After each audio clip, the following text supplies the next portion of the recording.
অল্প কিছুর মধ্যে কাউকে খুশি করতে পারলে মনের ভেতরে একটা অনাবিল প্রশান্তি কাজ করে।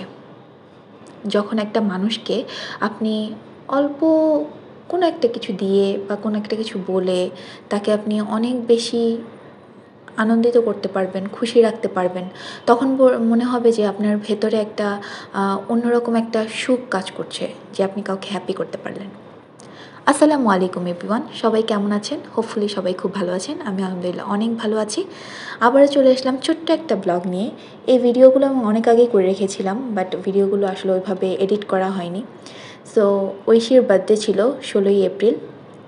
যেহেতু ওর পরীক্ষা আর ঈদও চলে আসছে, সো সব কিছু মিলিয়ে ওর বার্থডেটা সেলিব্রেশন ওইভাবে সেরকম কোনো প্ল্যানিং হয়নি। তো আমি ভাবলাম যে ছোটো খালামণি হিসেবে আমার তো একটা দায়িত্ব আছে। তো অফিসে বসে ভাবলাম যে আজকে ওকে বাসায় যাব, ওর বাসায় অল্প কিছু টুকটাক কোনো কিছু নিয়ে, ও যা যা খেতে পছন্দ করে তার অল্প অল্প কিছু আমার সাধ্যের মধ্যে যতটুকু পারি নিয়ে তারপরে আজকে ওকে সারপ্রাইজ দিব। তো অফিস থেকে নেমে আমি প্রিন্স বাজারে চলে আসলাম। প্রিন্স বাজারে গিয়ে টুকটাক অল্প অল্প কিছু কিছু শপিং করলাম। ও যা যা খেতে পছন্দ করে সেগুলো একটু নেওয়ার ট্রাই করলাম। নিয়ে তারপরে আমি এখন যাচ্ছি সেজপুর বাসায়। সেদিন এত বেশি গরম ছিল, মানে গরমে জাস্ট সিদ্ধ হয়ে যাচ্ছিলাম, এত গরম লাগছিল। গাড়িতে তো এসি ছিল, গাড়ি থেকে নামার পরে জাস্ট মনে হচ্ছিল যে আগুনের একটা ধাক্কা আমার গায়ে এসে লাগলো। তো এই তো সেজপুর বাসায় চলে আসলাম। সেজপুর বাসায় ঢুকে দেখি আমার মামুনি দুষ্টামি করছে, আর বড় আপুও ছিল। বড় আপুর ছেলেটা ছিল এই যে লাবিবও ছিল। তো আমি ছোটো একটা ব্লগ করে ফেললাম। আর এদিকে আমার টেনশন মাথার মধ্যে যে আমার ওয়েটটা কি বেড়ে গেল নাকি। ওয়েট আমি অনেক গেইন করে ফেলেছিলাম, প্রায় 68 to 69-এর দিকে চলে গিয়েছিল। সেখান থেকে 62-তে এনেছিলাম অনেক কষ্ট করে, রোজা রেখে না খেয়ে। তো এই জন্য একটু কনসার্ন ছিলাম যে ওজনটা কি বেড়ে গেল কি না।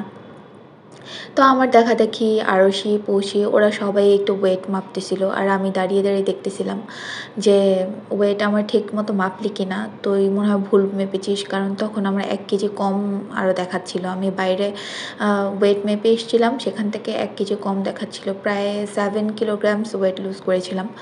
তো ঐশী বারবার বলতেছিল মামনি তোমারটাই ঠিক আছে, তোমারটাই ঠিক আছে। এরপরে আপু বলল যে আপু, আমি বললাম তুমি একটু ওয়েট মাপো। আপু বললো না না ভাই আমার টেনশন লাগে। তো ওহিয়ার আমার ওয়েট সেম ছিল, এই জন্য আমরা দুজন একটু হাই ফাইভ করলাম আর অনেক খুশিতে আনন্দে নাচানাচি করতেছিলাম। কিন্তু এখন আমি যখন ভয়েস দিচ্ছি তখন পুরোটাই উল্টা হয়ে গেছে।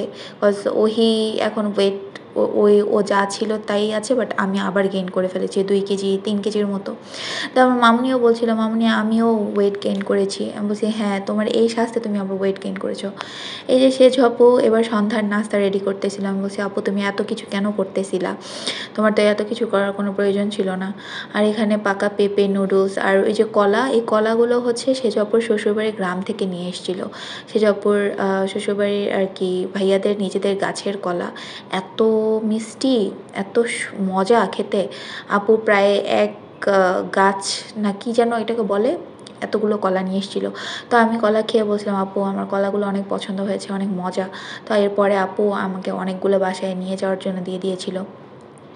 তাই তো আমি নাস্তা করতে বসে গেলাম, কি সুন্দর খেতে বসে পড়েছি আমি, সেজ আপু, বড় আপু, আমরা তিনজনই এসেছিলাম। মেজ আপু আসেনি সেদিন, মেজ আপু একটু বিজি ছিল, শপিংয়ে গিয়েছিল। তো আরশিও খাচ্ছিলাম, নুডলস খাচ্ছিলাম। তো এই তো তারপরে আমরা নাস্তা টাস্তা শেষ করে এখন একটু গল্পগুজব করতেছিলাম। আর এখানে লাবিব নবাবী সামাই খাচ্ছিল আর টিভি দেখতেছিল। টিভিতে বসে আমরা একটু গান শুনতেছিলাম, হিন্দি ভিডিও সং। বরাপো এখানে ছিল। তারপরে এখন ঐশী ওহিকে দেখলাম ওরা দুষ্টুমি করতেছে। আমি বলছি এই তোরা দুষ্টুমি করতেছিস কেন এখানে?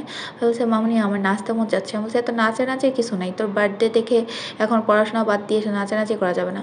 পরে ওরা দেখে যে মোবাইল টিপতেছে, মোবাইল টিপতেছে, আমি ইচ্ছা মতো পিটাই ডোমেস্টিক ভায়োলেশন ক্রিয়েট করে তারপরে আবার নিজেই নাচা শুরু করে দিলাম।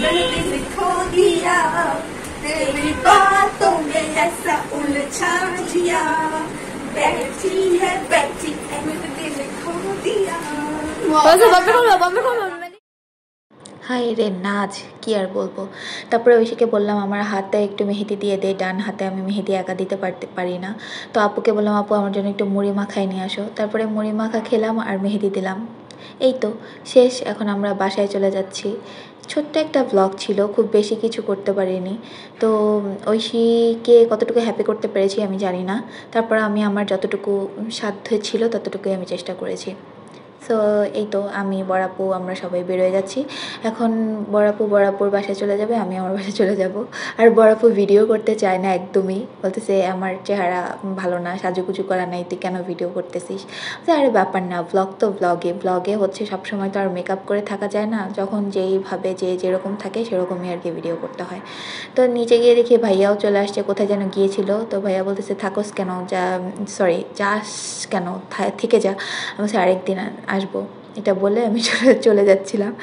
আর এখানে আপু বারান্দায় দাঁড়ায় ছিল আমাদেরকে বাই বাই বলার জন্য, আর আমি এখানেও নাচানাচি স্টার্ট করে দিয়েছি, আপু উপর থেকে হাসতেছিল।